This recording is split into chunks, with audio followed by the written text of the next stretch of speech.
Start.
ಅಲ್ಲಿಂದ ಬಸಪುರ ದೇಸಾಯಿ ಮನೆ ಹಿಡಿದ ಬಾಗಿಲಿಗೆ ಜವಳಿಗೆ ನಾವು ಬಂದಿದ್ದೆವು.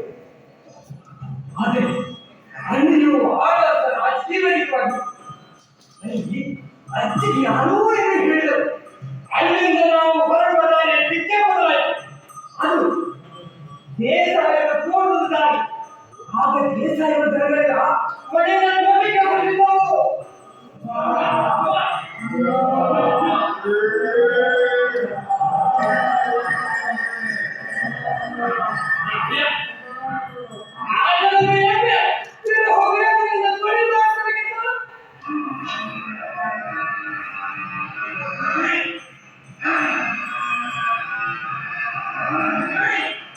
ಇದನ್ನು ಕೇಳಿಸಿಕೊಂಡು ಆ ಜನಗಳ ಕೂಡ ಸಂಭಾಷಣೆ ಆರಂಭಿಸಿದ್ದು.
ಬೆಳಿಗ್ಗೆ ನೋಡಿದರೆ ನಮ್ಮ ಮನೆ ಮಿತ್ರರು ಕೇಳುತ್ತಾರು ಕೂಡ ಮತ್ತು ನಾವು ಹೇಗೆ ಎರಡು ಕೊಟ್ಟಿಗೆ ಒದಗಿದವು.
ನಮ್ಮ ಕೇರಿಯಲ್ಲಿ ಒಬ್ಬೊಬ್ಬರದ್ದು ಒಂದೊಂದು ಕಥೆ. ಅಲ್ಲಿ ಸೂಳೆಯ ಕೇರಿಯೂ ಇದೆ. ಇಲ್ಲಿಯ ಹಲವಾರು ಮನೆಗಳಿಗೆ ಕೇರಿಗಳಿಗೆ ಹೊಂದಿಕೊಂಡಿರುವುದು ನಮ್ಮದು ಒಂದು ಮನೆ.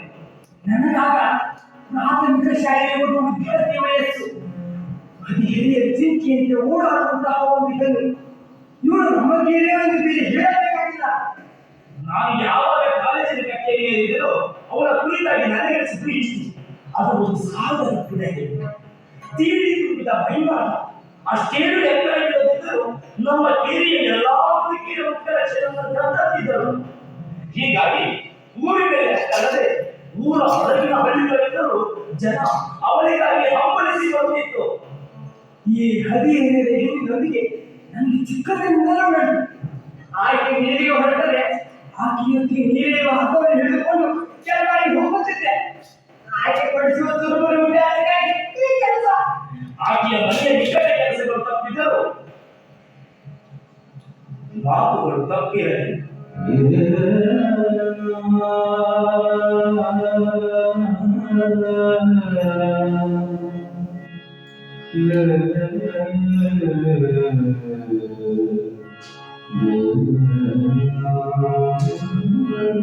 ನಾವು ಎಣ್ಣೆ ಊರಿಗೆ ಹೋದಾಗ ಆಕೆ ಹುಡುಕು ಹಂಚಿದ ನಾಯಿಯಂತೆ ಸದಾ ತನ್ನ ಮೈಯನ್ನು ತಿಳಿಸಿಕೊಂಡು ಊರ ನಾಯಕರ ಇತಿಹಾಸವನ್ನು ತನ್ನ ಮೈಯಲ್ಲಿ ಬಚ್ಚಿದ್ದು.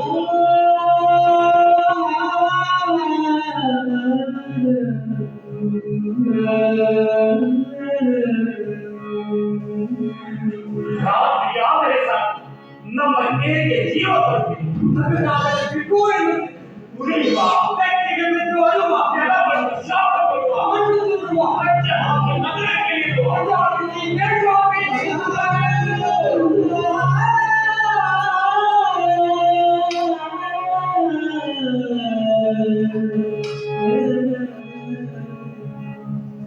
ನಮ್ಮ ಕೇರಿಯಲ್ಲಿ ಸ್ವಲ್ಪ ಶಾಲೆ ಓದಿದವರು ಇದ್ದರೆ ನಮ್ಮ ಮನೆಯಲ್ಲಿಯೇ. ಹೀಗಾಗಿ ಈ ಕೇರಿಯನ್ನು ಬಾಲವ್ಯಕ್ತಿಯವರ ಕೇರಿ ಎಂದು ಗುರುತಿಸುವುದು ಸಾಮಾನ್ಯವಾಗಿದೆ. ನನ್ನ ಓದಿನ ಆತ್ಮೀಯರ ಕಂಡರೆ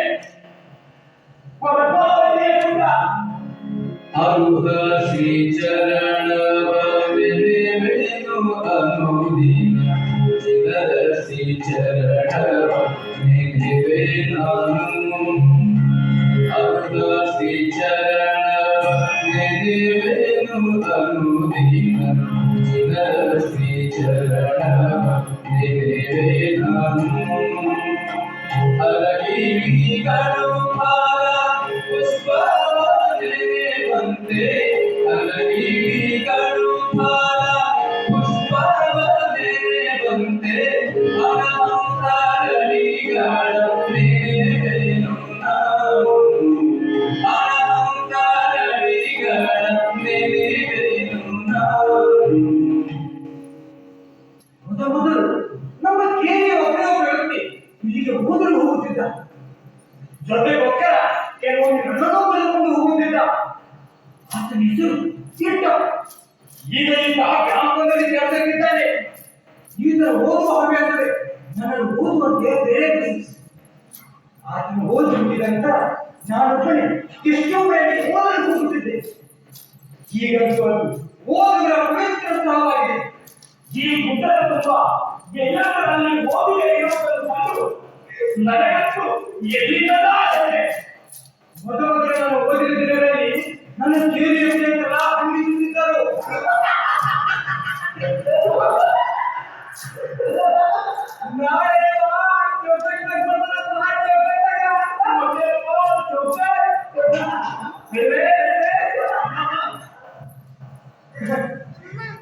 ಅಂದ್ರೆ ಓದಿಗೆ ಯಾಕೆ ಇವರು ದುಡ್ಡು ಪತ್ರಿಕೆಯನ್ನು ಬರೋದ್ರಿಂದ ಏನು ಮಾಡ್ತಿದ್ದರು. ಆದರೆ ನಾನು ಪ್ರತಿ ವರ್ಷ ಭಾಗವಹಿಸ್ತಾ ಬಂದಂತೆ ಅವರು ನನ್ನ ಹಾಗೆಯೇ ಕುಳಿದರು. ನನ್ನ ಹಿಂದೆ ನನ್ನ ಕೇಳಿದ್ರ ಊರದಲ್ಲೇ ಪಕ್ವಾವತಿ ಕೂಟಕ್ಕೆ ಬರಲು ಪ್ರಾರಂಭಿಸಿದರು. ಸಾಧು ಸಜ್ಜನರು ಸತ್ಪುರುಷರೇ ಬಂದೆ ಕೆಲಸಗಳು ತಪ್ಪಿದರು, ಮಾತುಗಳು ತಪ್ಪಿರಲಿ.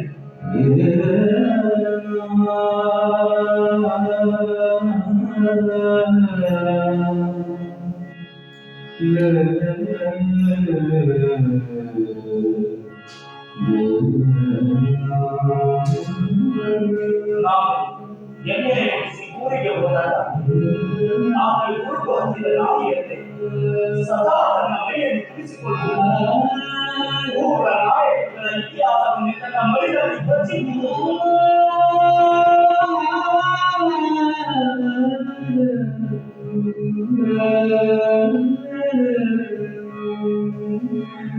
ರಾತ್ರಿ ಆದರೆ ಸಾಕು ನಮ್ಮ ಕೇರಿಗೆ ಜೀವ ಬರ್ತೀವಿ.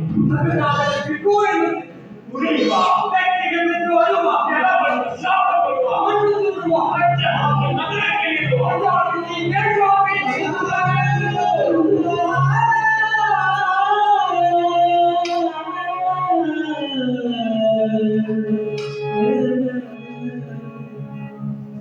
ನಮ್ಮ ಕೇರಿಯಲ್ಲಿ ಸ್ವಲ್ಪ ಶಾಲೆ ಓದಿದವರು ಇದ್ದರೆ ನಮ್ಮ ಮನೆಯಲ್ಲಿಯೇ.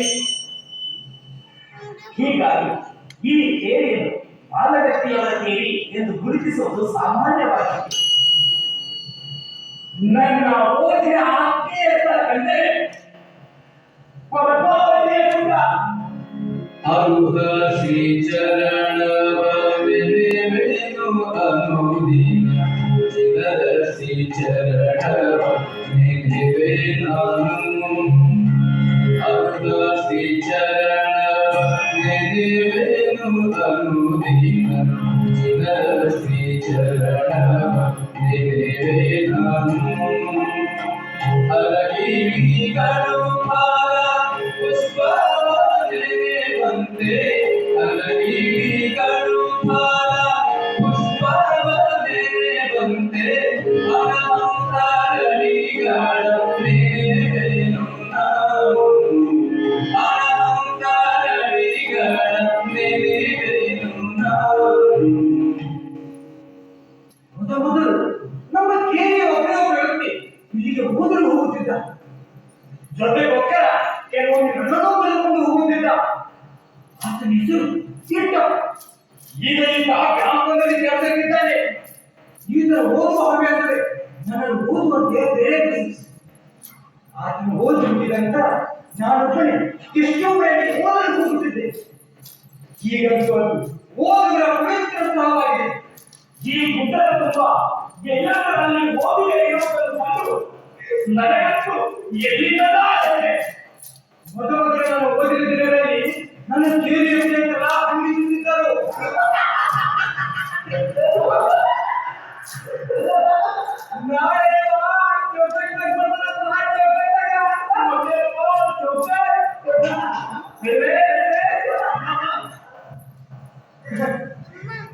ಅಂದ್ರೆ ಓದಿಗೆ ಯಾಕೆ ಇವರು ದುಡ್ಡು ಪತ್ರಿಕೆಯನ್ನು ಬರೋದ್ರಿಂದ ಏನು ಮಾಡ್ತಿದ್ದರು.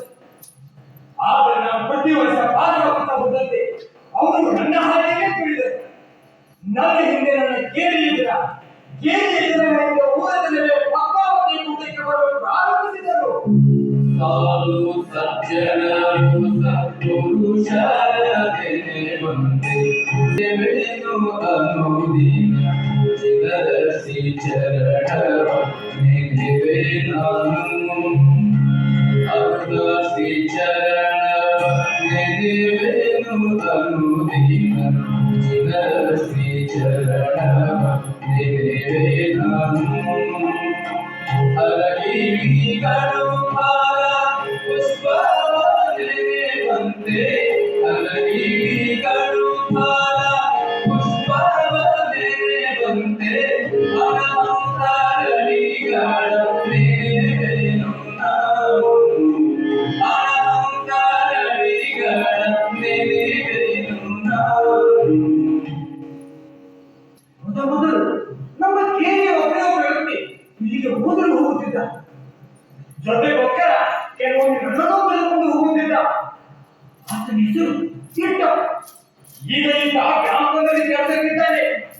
ಈತ ಓದುವ ಹವ್ಯಾಸವೇ ನನ್ನನ್ನು ಓದುವಂತೆ ಪ್ರೇರೇಪಿಸಿ. ಆತನ ಓದು ಮುಗಿದ ನಂತರ ನಾನು ಒಬ್ಬನೇ ಎಷ್ಟೋ ಬೇರೆ ಓದಲು ಹೋಗುತ್ತಿದ್ದೆ.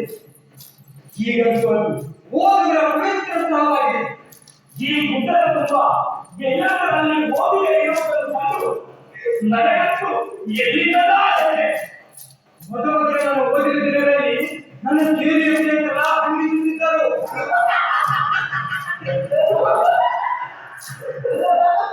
ನಾಳೆ ಬಾ, ಜೊತೆಗೆ ಬಂದ್ರೆ ಸಾಧ್ಯ ಬೇಡ. ಮತ್ತೆ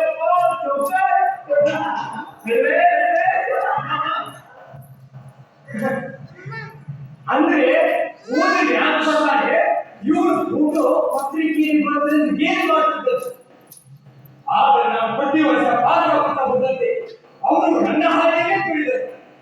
ನನ್ನ ಹಿಂದೆ ನನ್ನ ಕೇಳಿದ್ರ ಊರದಲ್ಲೇ ಪಕ್ಕಾವತಿ ಕೂಟಕ್ಕೆ ಬರಲು ಪ್ರಾರಂಭಿಸಿದರು.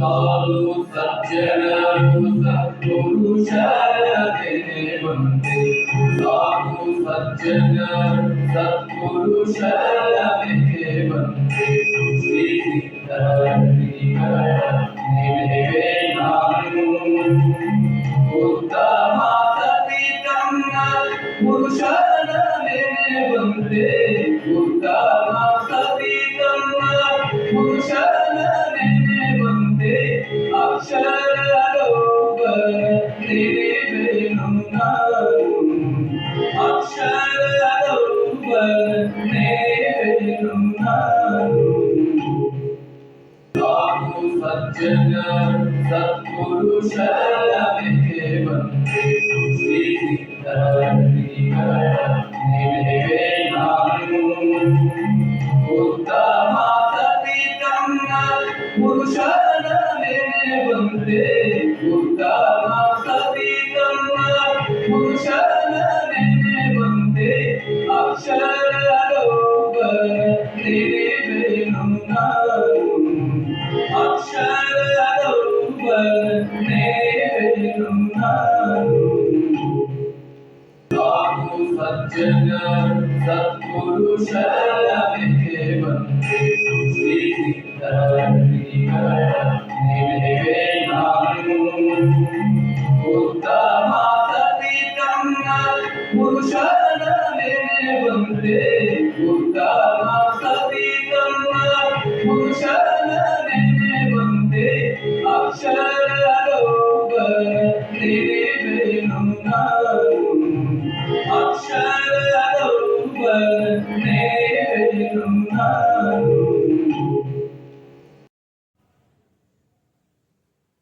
ನಟ್ಟಿರುಳು ಸುಡುಗಾಡು ಒಬ್ಬಳೇ ಓರ್ ಎಂದು ಹಲಬುವ ವೀರನಾರಿ ಅವಳು. ಹೇ, ಮೀರಿ ಸುಟ್ಟೆಯಾದರೆ ವೀರಬಾಹುಕನಾನೆ ಕದ್ದು ಸುಡ ಬಂದೆ ನಿನ್ನ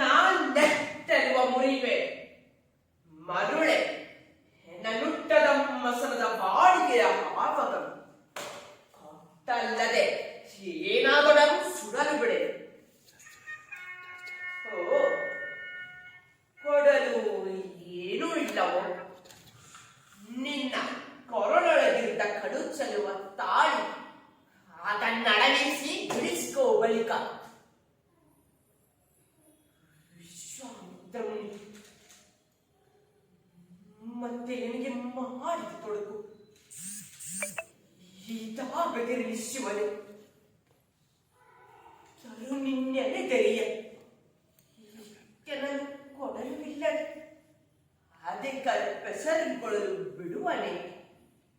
ಶೋಕಿಸುವ ಹೊತ್ತು ಹುಸಿದು ಶೋಕಿಸುವುದೇಕೆ?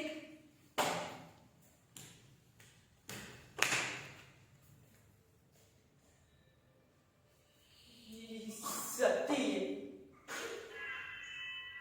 ಈ ಶುಚಿಯ, ಈ ಪತಿವ್ರತೆಯ ಆನಯಿಸುತ್ತಾವತಿಗೆ ಈಡು ಮಾಡಿದರೆ ನೀಚ ದ್ವಿಜಯ್ಯ ಮಾರಿ ಮರೆತೇನೆ. ಈ ಸೊಬಗ ಸುಕುಮಾರನ ಸಹಿಸದೆ ಉರಗ ಕೊಡುವಂತೆ ಮಾಡಿದರೆ ಅಯ್ಯೋ,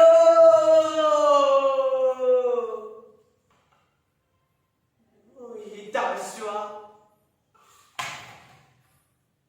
ಲೋಹಿತಾಶ್ವ, ಲೋಹಿತಾಶ್ವ.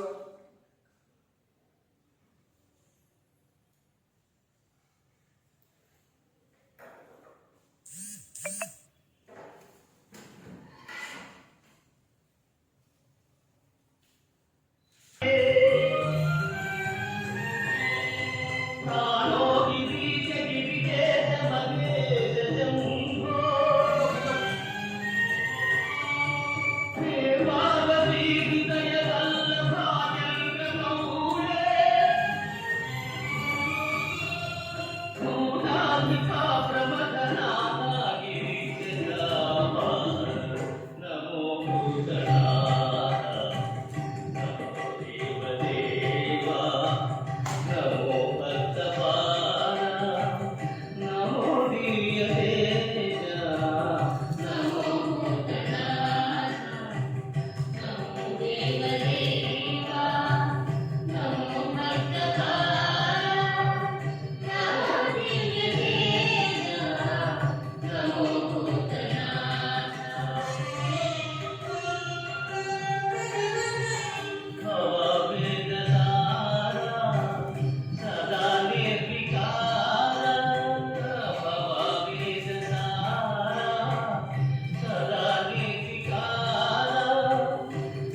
ನಾನು ಸಾಮಾನ್ಯವಾಗಿ ಓದುವುದು ರಾತ್ರಿ ವೇಳೆ.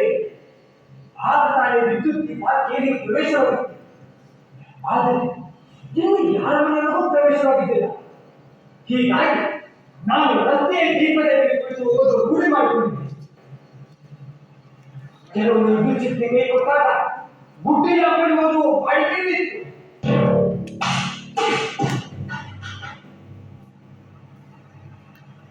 ಇದ್ದಕ್ಕಿದ್ದಂತೆ ಒಂದು ದಿನ ನಾನು ಓದುವ ಕಮಲ ದೀಪ ಹತ್ತಲೇ ಇಲ್ಲ.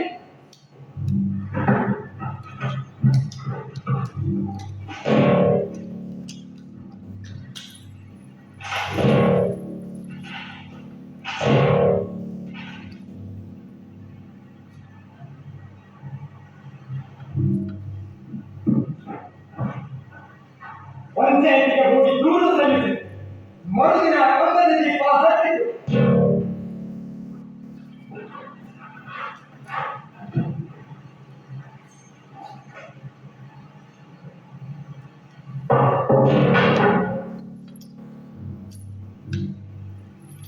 ಮತ್ತೆ ದಿನಗಳಲ್ಲಿ ಮತ್ತೆ ಬರುವುದೆಂದು ಬಿಡಿ. ಮತ್ತೆ ಪಂಚಾಯತಿಗೆ ಹೋಗಿ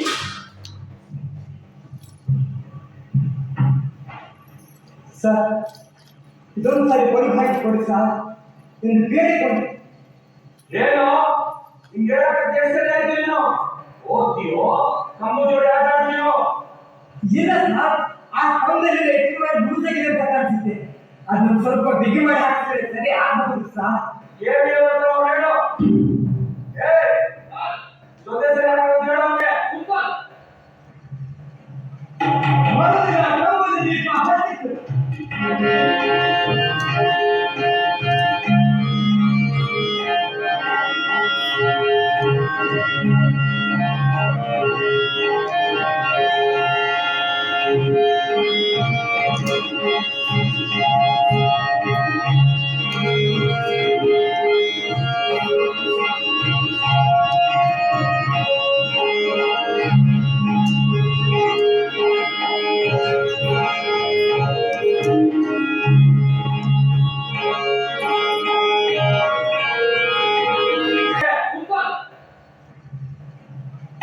ಮರುದಿನ ಕಮಲದ ದೀಪ ಹತ್ತಿತು.